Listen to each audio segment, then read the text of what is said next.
So today I'll be talking to you all about the world of Timo, located in the centrally region of Naf, and its preeminent species, the Timoans. I'll describe to you the current day creature first, and from there move on through their evolutionary history and onto the history of their civilization.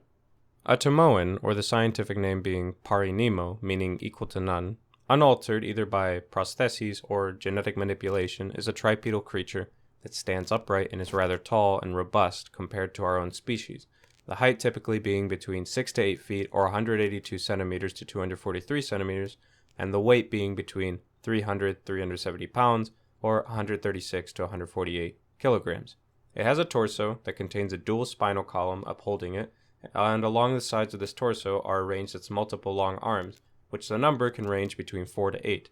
Each of these splitting midway into having 2 or 3 forearms ending in chimp-like hands that lack nails and pollex. Their long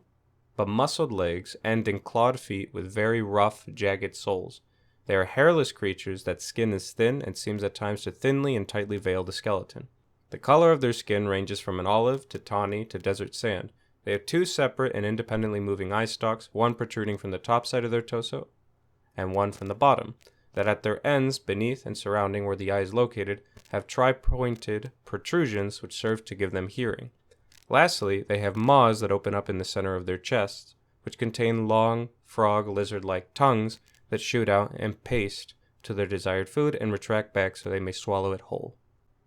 Now, this that I have described is the typical unchanged Timoan of today, so now I'll move on to where they're from. They descend evolutionarily from the Pari-Saltus, which was the sentient species before a certain historical event called the spotless eradication, and the Pari-Saltus, meaning equal to the forest, descended from the animal the pari-flumen, equal to the river. They originate from a region of their world called the regula, or the spine, which is a world-splitting river system utterly lush and perennially full of wild jungle, rainforest, mangrove-like vegetation.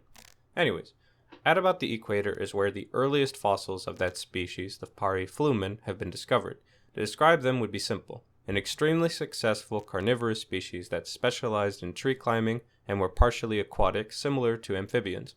which created nests or holes to live in among the large trees towards the upper canopies, and over time developed complex social structures with tribes of them claiming different territories.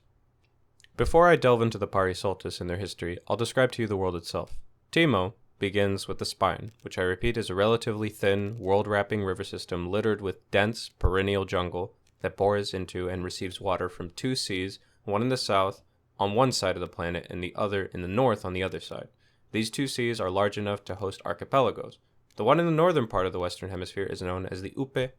Pelage, and the one in the south of the eastern is called the Adun Pelage. Beyond these seas, wrapping around the world,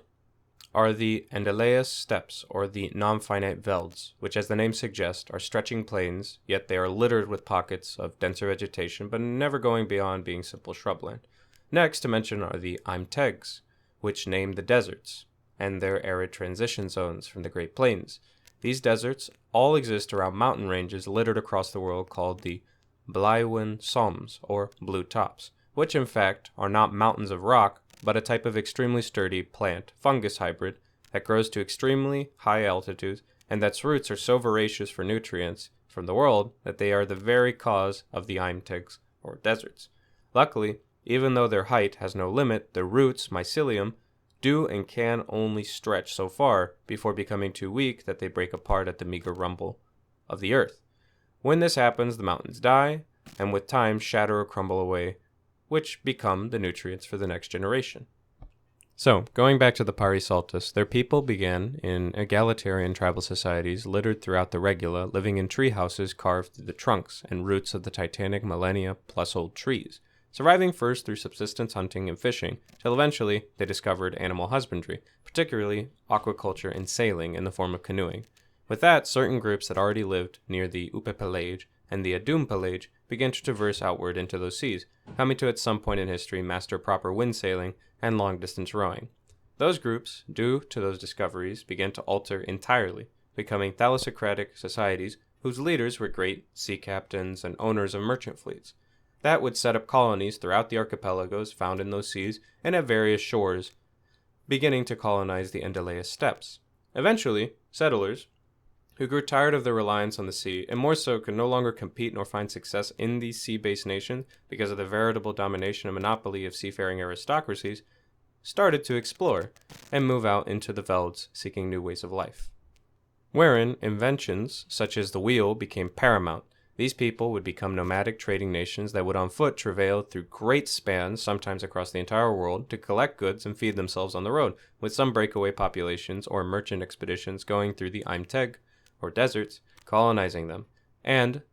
more so, the Blaiwin Soms, or Blue Summit Mountains, at their interiors. These mountain dwellers were a toss-up, with some groups becoming raiders that would go into the velds and pillage from the plain nomads, only to go back into hiding in their deserts and mountains, while others would be prolific traders and miners dealing in uncommon minerals and materials found easily in those mountains. Now, as it goes, the advancement of civilization came primarily from those seafaring nations I've already mentioned, which over time became empires and increasingly complex societies as they rose and fell, warred, allied, traded, and changed, all because of the impulse of conflict, which continued to force them into advancing exponentially, especially developing an extremely hostile relationship with the tree-dwelling aboriginals throughout the regula, from which all other societies originated, often eradicating and destroying various sections of the regula to make the flow of trade easier from one sea to the other. Over time, with ease of access between the aristocratic societies coming from the seas, they unified, easily spreading their ideas and technology throughout Timo due to their control of the world-wrapping waterways, and slowly made the nomadic Veld nations into protectorates, and arduously subdued the raiders and independently minded traders of the mountain ranges. Eventually came a point where their scientists discovered certain great filter technologies, or civilization-ending technologies, and in particular, certain groups, families of aristocrats took a particular liking to genetic, biological engineering, as well as ectogenesis and cloning. So, because of the advent of this technology, they developed a new philosophy for life and governance, imagining to remake themselves and a variety of species that originally came from the habitat of the Pariflumen, their animal ancestors, into an ecosystemic aristocracy, where all those old species would serve as the groundwork of their society, and they, advanced and evolved by their use of technology, would dominate and rule, subsequently heading into the stars. The issue was what to do with the Pari Soltis, their brethren. Their resolution in the end would be called the Spotless Eradication, which culled the majority of the population, and from the ruins of the old civilization and erasure of their lesser kind, they believed they'd rise forth, remodeled into new selves, and a greater world built on beauty, strength, genius, and perfection would come forth. And the result, in the end, would be the new spacefaring civilization of Timo, created by them,